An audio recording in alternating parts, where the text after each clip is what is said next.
What gets me up in the morning is being able to see other people succeed. Being able to show them that they can achieve way more than they think they can achieve. For me, that is just one of the most important things.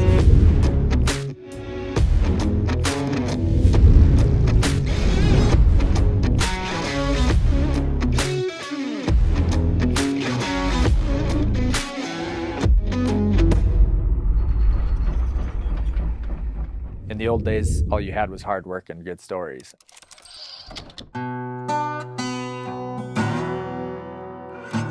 They were funny, they were scary, they were all sorts of different stories that give different examples, but a lot of them aligned around one concept, and that concept was really working hard. My parents raised me. My dad is an entrepreneur. He started a business. I grew up working in that shop as a little boy, welding for him. My mom was a nurse. She taught me a lot of values around caring for people, loving for people, taking care of others, putting others first, and just ultimately serving others before yourself. I learned growing up, you had to improvise, overcome, and adapt from whatever challenges that came up. When I was 8 years old, I saw the only remaining piece of a 150 case road locomotive, and it just inspired me, and it became my dream at that age to bring one back to life.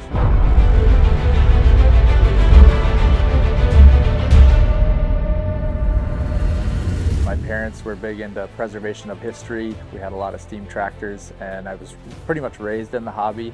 That led me down a journey of finding mentors to teach me all the different skills. I'd gathered up the blueprints, I'd done a lot of the engineering, and I'd started making patterns. And I got to a point with this project where we had to start actually making pieces, and we had to start casting parts to bring this engine together. I'd been working with a local foundry. They'd been a customer of mine, and in 2014, they went up for sale. They were going to sell the foundry.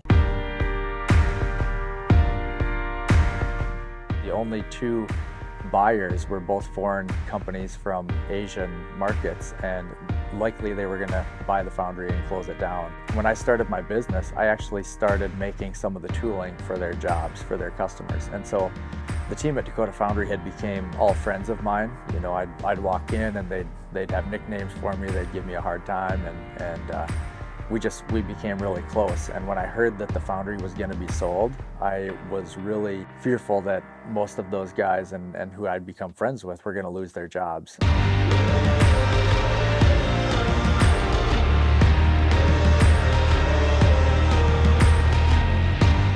I knew that if I was going to do this dream, like, I needed that foundry, I needed that team of people that I had worked with. And so I knew that in order to build this tractor, the only thing I could do is buy that foundry. So people ask, like, how much did it cost to build this engine? And one part of the cost is spending $2.5 million to buy a foundry.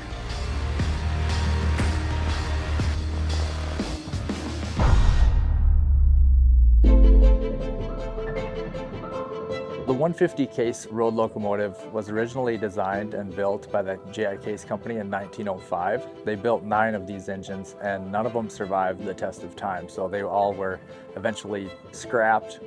They were sold to different mines and large farming operations. The only thing that remained was the original blueprints that the Case Company had stored in their archives, and then the original boiler for the very first one that was sent down to Folsom, New Mexico in a copper mine. So we had only the blueprints to work off of. We built this engine and brought it back, casting it one piece at a time, engineering everything in 3D CAD, making every single piece, riveting, forging, welding, building everything from scratch, and bringing this all together into one 75,000-pound chunk of iron and steel.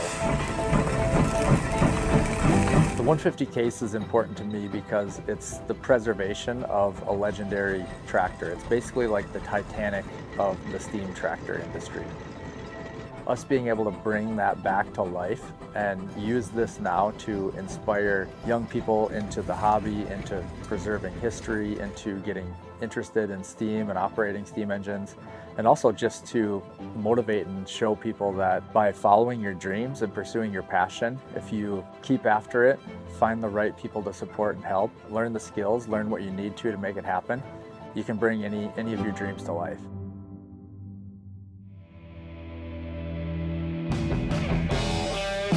And so our foundry, I call it a family business because we're one big family. We're all forged in iron together, and day in and day out we work side by side. We've had a lot of very veteran, experienced people working in there, and some of them have since retired. And now we have a good, solid young team coming up, and it's really exciting, and I can't wait to see where we continue to grow as one of actually the few foundries left in the United States.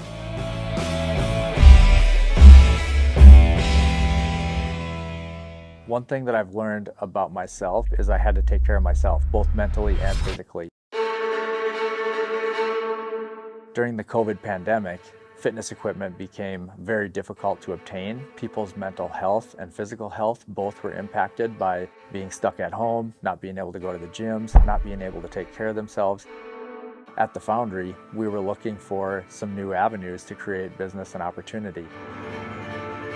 I had a background in doing physical training. It was a passion of mine, and so we started designing and building our own fitness equipment.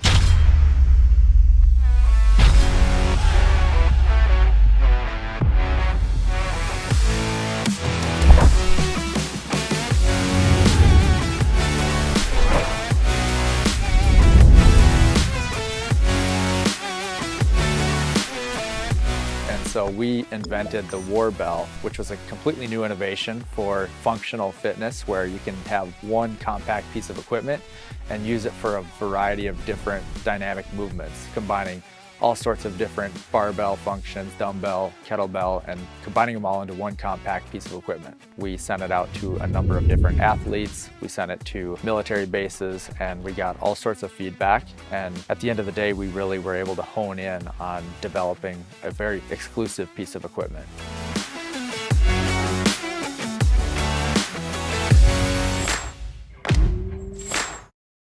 A majority of fitness equipment we use here in the United States comes from China, and that was a frustrating point for us and something that really I became passionate about. We have the capability, we have the people, we have the resources to do these products here in the United States. We've got skilled craftsmen who are able to make this better than anybody in the world. So it's important for us to support American-made. Part of the mission behind Iron Warrior is forging the next generation of warriors of work. And the impact we want to have on the world is really to inspire people to dig deep, to find the passion, to find that drive and the path that they need to be on, and not just take the shortcut, not take the easy route, but to be resilient when they get knocked down, to continue forging forward, to make the best opportunities for not only themselves, but also in serving others and making the world a better place. What's priceless to me is creating that aha moment for somebody who didn't think that they had the potential to go to the next level. I've spent the last 16 years of my life running hard, grinding daily to make multiple successful businesses.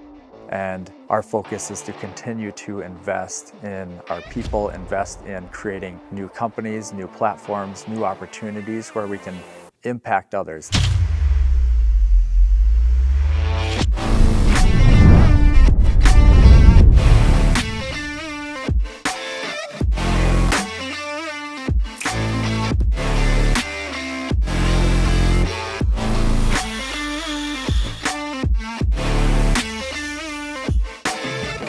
I'm Kory Anderson.